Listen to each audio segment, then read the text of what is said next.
And so I want you to think about what your alternative is. And, you know, you don't know, there might be a Betty situation in your future. I hope not, but you never know. You never know. And I don't want you to have any regrets. And there's this thing called your starter kit and this amazing Mary Kay opportunity that can give you so many choices beyond your wildest, wildest dreams. So what motivates you? All right. Let's see. The other thing I want to talk about is assumptions. Assumptions are very dangerous in Mary Kay. So let me tell you what I mean.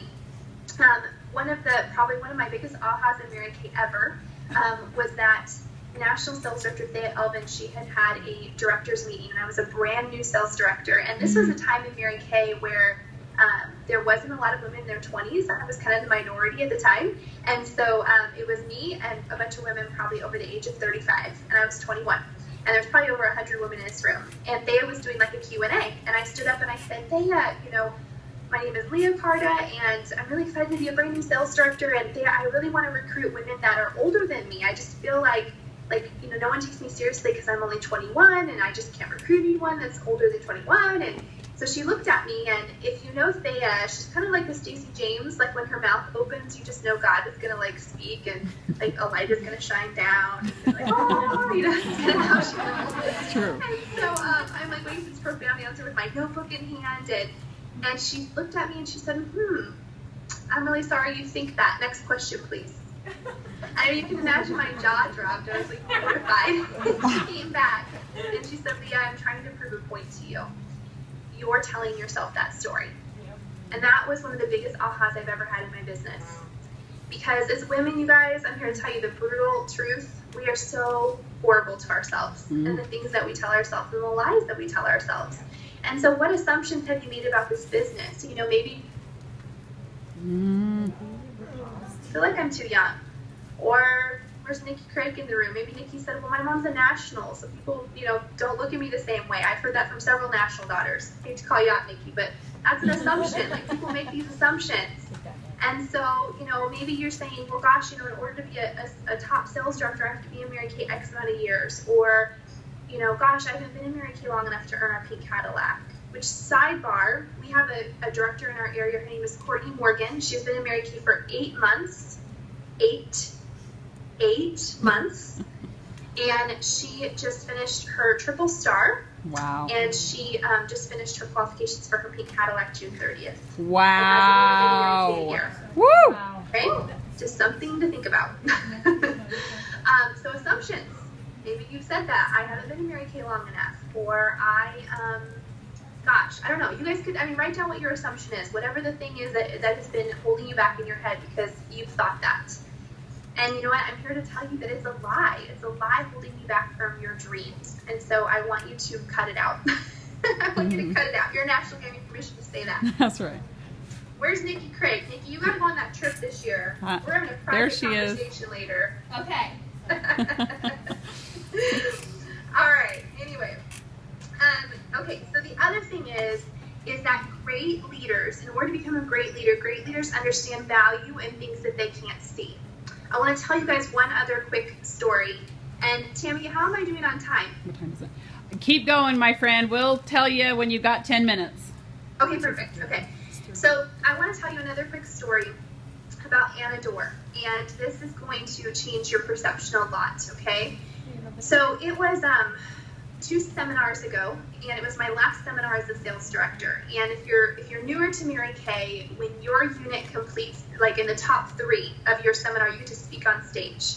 And so I'm in the Pearl seminar, and the Pearl seminar has some big hitters. We've got, Kim McClure, Amy Gamboyan, and they were multiple million-time, $1 million directors. So in Pearl, if you got number 3, it was really like you were number 1. You were with the greats. You were with the great, the ones that were the rock stars. And so my really good friend Leah Laughlin and I were both kind of tied for the number 3 spot. There was a $1,200 difference at the end of May for the number 3 spot. And I had just offsprung a bunch of sales directors, and so her unit was about 400, and my unit was about 80 people because I'd offsprung sales directors because we were building our national area. And my grandparents had already bought their ticket to seminar because I had told them that we would be number 3. And of course, I woke up on June 30th just knowing that it wasn't going to happen. And how was I going to break it to my grandparents? Like, I'd rather be number 11 than number 4. Like, I didn't want to be number 4. And I had a bit of a pity party. And I'll never forget I was pregnant, and I would go on walks with my husband in the morning, and if you could see like a shot of me, I'm holding my belly with my head down, just like moping. And Cody said, "What's wrong?" Oh. So we're not going to finish. And he said, "So basically you're quitting." And if you know my husband, when he says something like that to me, I get, "Urgh." It's like that moment where you're not sure if you should sleep on the couch that night, and you know it's right. So I said, "Oh, you're so right." And so here's what I do know, is that when everything else is failing me, when everything looks bleak and like I can't see the light at the end of the tunnel, the only thing that I know for sure is a gold medal. Like, that is like the magic pill. Your period, that's like your Midol. That is your Midol, it's a gold medal. And so I knew that was my solution, and so I went out and I went to work. And I couldn't even tell you who the other 4 people were, but my 5th recruit signed on June 18th, and her name was Anna Dorr. And she was a friend of my sister's growing up. I actually booked her at the very last minute as a model to come to one of our events. And she came, and she was 18 years old, and she fell in love with the business and just said, "I have to do this." And in 15 or less than 15 days, from the 18th to the 30th, with what Anna did and who she recruited, it generated 18,000 wholesale in production. Whoa. In less than 15 days from one person. Jeez. Now, I wish I could tell you the story was over, but it's not. So Anna decided to go to seminar because I went out on a limb and said, "I see something in you. Will you come to seminar?" And for some crazy reason, she agreed, and she went. And she went to seminar. She was so excited. I'll never forget when I said goodbye to her at the airport. I mean, her eyes were lit up. I just knew she was going to come home and do big things. And when we got home, you guys, she fell off the face of the earth. Wouldn't respond to my text messages, and I did not know what happened. I was so confused. And 2 weeks went by, 3 weeks went by, and finally Anna called me. And I picked up the phone, and she was sobbing. And I said, "What's the matter? What's going on?" And she said, "You're the first person I'm telling, but I got home from seminar and I found out that I'm pregnant." And Anna was not married. This was not a planned pregnancy. And so I said, "Okay, well, do you want me to go with you to tell your mom? Like, what do you want to do?" And I was just trying to be there for her the best that I could. And so, anyway, her why really changed, and she was going to be a single mom. And so Anna got to work. And through Q, she was actually the 20th person that we needed to finish our area. She was director number 20. And here's where it gets really cool, you guys. This is where I cry sometimes, so bear with me. So Anna had her baby boy, Grayson. And now my son is cute. We're biased, as with our own children, but her son is like the dimples, just like so tan baby. He's so cute, so cute. And he was born, and several weeks after his birth, they began to notice that something was wrong with his hearing. And they were getting several tests done for weeks. No one knew what was wrong. And so finally, I got a text message from Anna, and she texted me and said, "Hey, I'll call you in 5 minutes, but we just found out that Grayson is deaf and he cannot hear." And so, here I am with my healthy son trying to figure out what do you say to someone that just found out that their son can't hear them, can't communicate. And I was so upset and not knowing what to say. And here's where our Mary Kay is so cool. Anna called me, 19 years old, 19. And she calls me, and I pick up the phone, I say, "Hey girl," and she says, "Leah, I'm so excited right now." And I said, "Okay, tell me about that."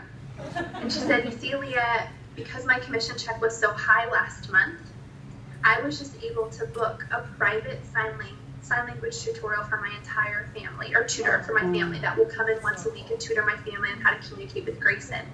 And Leah, my co-payment on his cochlear implant will be over $8,000, but I'm not stressed about it because I figured it out, and I could save up for that in about 3 months with my Mary Kay income." Wow. And you guys, that was from obedience of a gold medal. And Anna actually just finished the qualifications for her very first pink Cadillac. Woo! Yeah. And now she's 20. She's growing up on me. But anyway, so my point is, though, is that you don't know when you might meet your Anna Dorr. And this is so much more about, I think sometimes we get selfish, and I could have easily been selfish and said, I'm not going to go for it. What's the point? It's too late. Like, I'm not going to make it. But I knew that I was called for something more, and I knew I had to be obedient. And I at least had to end the month saying, you know what, I did everything I possibly could. And some of you are in here need to realize that, I think finishing DIQ is just a piece of the puzzle. I mean, really, it's not the end. It's the beginning. And along the way, you might meet your Anna, where she really needs this for her life. And I showed her that Big had she not been in a positive environment to be a single mom of a deaf infant. I mean, you should see how she communicates with him. She learned that in Mary Kay. She didn't learn that at her waitressing job where she was going nowhere. And so who is your Anna? And are you setting up the opportunity to meet her? Okay. So that's what I mean when I say that great leaders understand that the value in things that they can't see. I didn't know that a year down the road Anna was going to be in that situation, but I saw something great in her and I went with that. So some of you need spurs. So when I had you draw that circle, what I want you to start being aware of is working from the inside out in everything that you do. So every party that you go to, stop being so robotic. Try on the cleanser, put on the microderm. You need to explore about how it's going to make people feel. Gosh, one of the things that I'll tell you is that after you use this cleanser, within days, your skin is going to feel so open and rejuvenated. You see the difference? Versus me saying, this is our cleanser. It's a cute bottle. And whatever. You have to be excited. This is our cleanser. This is why we love it. This is the that you'll see. I mean, from your sales to your sharing appointment. You know, my grandpa gave me the best advice. He said, Leah, the person that talks the least wins. Wow. The person that talks the least wins. And what he meant was, shut up. At my sharing appointments. Because see what happens is each of us get in the habit of service, a great tool to have. But I did that and I started asking questions. Oh, Tammy, tell me what drives. You know, where do you see yourself a year from now? If you could change something about your situation a year from now, what would it be? Okay, knowing that, Tammy, can I show you how Mary Kay might be able to be the vehicle to make that happen? And so at the end of the appointment, I had a higher signing ratio, and I get in my car, and half the time I realize that they don't even know we make 50%, and they go, because it doesn't motivate them. What motivates them is their job or whatever. We gotta tell her that it's, Nicole, and those that of you it's. that are C personalities, I love my C personalities. You're critical. You're critical to our business. We need you. But at the same time, you've got to remember that sometimes. Have Nikki pick the sound up. Like, you have to go about how it's going to split. When it comes to tracking and stuff, details are absolutely crucial, but you've got to kind of choose where you just Just don't tell her it's overwhelm. on her end. Go ahead. Okay. Jump in. Nicole. It's going fine now. Oh, it's not. Let me talk about what you do when your why gets fuzzy. Because I know we're talking a lot about working from your purpose and your passion. Some of you might be seeing this room going, gosh, Leah, I don't even know